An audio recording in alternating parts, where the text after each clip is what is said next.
ಎಡದ ಕಾಲಿ. ಎಷ್ಟು ವರ್ಷದಿಂದ? 4 ವರ್ಷ ಆಯ್ತು. 4 ವರ್ಷ. ಹೌದು. ನಿಮ್ಮ ಹೆಸರು? ಶಶಿಧರ್ ಅಂತ. ಎಲ್ಲಿಂದ ಬಂದದ್ದು? ತೀರ್ಥಹಳ್ಳಿ. ಏನಾಗಿದೆ? ನೋವು ಸರ್ ಫುಲ್. ಖಾಲಿ ನೋವು ಮಾತ್ರ. ಟ್ರೀಟ್ಮೆಂಟ್ ಮಾಡಿದ್ದೀರಾ? ಮಾಡಿ ಎಲ್ಲ ಬಿಟ್ಟಾಗಿದೆ. ಮಾಡಿ ಬಿಟ್ಟ. ಯೇಸು ಗುಣ ಮಾಡ್ತಾ ನಂಬ್ತೀರಾ? ನಂಬೇ ಬಂದಿರೋದು. ಈಗ ನೋವು ಉಂಟಲ್ಲ, ನಡೀಲಿಕ್ಕೆ ಆಗ್ತಾ ಇಲ್ವಾ? ನಡೀತಾ ಇದ್ದೀನಿ. ಅದು ನೋವು ಉಂಟು.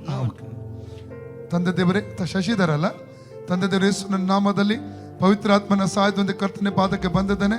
ಸಹೋದರ ಶಶಿಧರ್ ಅವರ ಆರೋಗ್ಯಕ್ಕೆ ಪ್ರಾರ್ಥಿಸ್ತಾ ಇದ್ದಾನೆ. ಅವರ ಎಡ ಕಾಲಲ್ಲಿ ಸೊಂಟದಲ್ಲಿ ನೋವನ್ನಿಟ್ಟು ಹೊಡುವ ರೋಗಾತ್ಮನ ಈಗಲೇ ಗದರಿಸ್ತಾ ಇದ್ದಾನೆ. ಇವರು ಸೊಂಟ ಫ್ರೀ ಆಗಲಿ, ಕಾಲು ಫ್ರೀ ಆಗಲಿ. ಇನ್ the name of Jesus, free in the name of Jesus. ಸೈತಾನ ಹಿಡಿತದ ಮೇಲೆ ಪರಿಶುದ್ಧಾತ್ಮನ ಅಗ್ನಿ ಹಿಡಿಯಲಿ. ಸೈತಾನ ಹಿಡಿತದ ಮೇಲೆ ಪವಿತ್ರಾತ್ಮನ ಅಗ್ನಿ ಹಿಡಿಯಲಿ. ಸೈತಾನ ಹಿಡಿತದ ಮೇಲೆ ಪವಿತ್ರಾತ್ಮನ ಅಗ್ನಿ ಹಿಡಿಯಲಿ. Holy ghost fire in the name of Jesus. Free. ಅಥವಾ ಈಗ ನೋಡಿ, ಇತ್ತತ್ತು ನೋಡಿ, ಸ್ವಲ್ಪ ಕಮ್ಮಿ ಆಯ್ತು, ಪೂರ ಕಮ್ಮಿ ಆಗಬೇಕು. ರೇಟ್ ಲೇಟ್ ರಿಮಂಡಲಬ ಮಮ್ರೋತಲಕ ಸಂದಲಿಕೆ 1 Peter 2:24. ಯೇಸುವಿನ ಬಾಸುಂಡೆಗಳ ಮೂಲಕ ಸಹೋದರ ಶಶಿಧರ ಗುಣವಾಯಿತು. ಯೇಸುವಿನ ಬಾಸುಂಡೆಗಳ ಮೂಲಕ ಸಹೋದರ ಶಶಿಧರ ಗುಣವಾಯಿತು. ಯೇಸುವಿನ ಬಾಸುಂಡೆಗಳ ಮೂಲಕ ಸಹೋದರ ಶಶಿಧರ ಗುಣವಾಯಿತು. ಯೇಸುವಿನ ಬಾಸುಂಡೆಗಳ ಮೂಲಕ ಸಹೋದರ ಶಶಿಧರ ಗುಣವಾಯಿತು. ಯೇಸುವಿನ ಬಾಸುಂಡೆಗಳ ಮೂಲಕ ಸಹೋದರ ಶಶಿಧರ ಗುಣವಾಯಿತು.